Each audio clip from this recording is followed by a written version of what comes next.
2025 में एक पीवाईक्यू आया था जो हमने डिस्कस किया था कि अगर यूएस का सेंट्रल बैंक डिफॉल्ट कर जाता है तो क्या इम्प्लीकेशंस होंगे उसके। उसी का एक रिलेटेड कॉन्सेप्ट है कि अगर यूएस का सेंट्रल बैंक पैसे छाप के डिफॉल्ट अवॉइड कर सकता है तो आरबीआई क्यों नहीं, आरबीआई वैसे ही बोरो क्यों नहीं करता। इसके पीछे का कॉन्सेप्ट समझते हैं। सबसे पहले यूएस के फेडरल बैंक का स्ट्रक्चर समझते हैं। तो कोई भी सेंट्रल बैंक बेसिकली ऑटोनोमस होता है गवर्नमेंट से मोस्टली। तो central bank steps in, basically federal bank तब स्टेप इन करता है जब गवर्नमेंट अपने बॉन्ड्स नहीं इशू कर पाता इन्वेस्टर्स को, ठीक है। तो वो क्या बोलता है सेंट्रल बैंक से कि ये बॉन्ड मैं तुमको दे रहा हूँ and you give me dollars. तो फेडरल बैंक पैसे छाप के दे देता है और वो बॉन्ड रख लेता है, ठीक है। तो and that's how the debt increases, ठीक है। तो वो डॉलर्स मार्केट में गए without any additional value creation, और वो मार्केट में जैसे डॉलर्स गए तो same the volume of dollar has increased, goods and services remain same. तो सेम गुड्स एंड सर्विसेज को ज्यादा डॉलर एक तरीके से फॉलो करेगा and that's how inflation increases, ठीक है। तो इन्फ्लेशन एक एडजस्टमेंट बन जाता है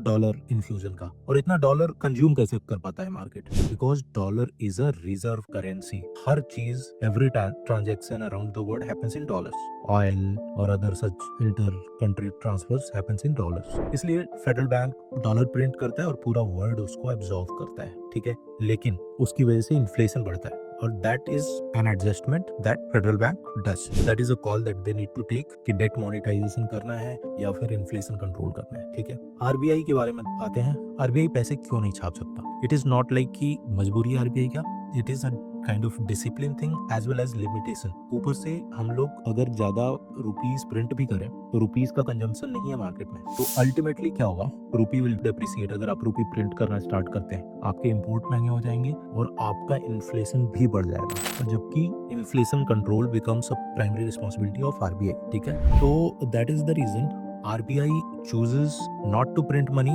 and borrow it from the market, ठीक है। आरबीआई अपने डेट को मोनेटाइज नहीं करता है जबकि फेडरल बैंक करता है, बिकॉज ऑफ द वे और landscape in which both are functioning is very different, ठीक है। तो एक तरीके से US avoids default by debt monetisation, जबकि इंडिया क्राइसिस अवॉइड करता है by not doing that, okay. Different stages, different risks and different central banks. Okay, so you need to understand these things: how printing money helps US Federal Bank to avoid default, how printing money results in inflation, why RBI can't print rupees because it cannot be a thought. So these are the related concepts that you need to study. Read all the related concepts on Yuki.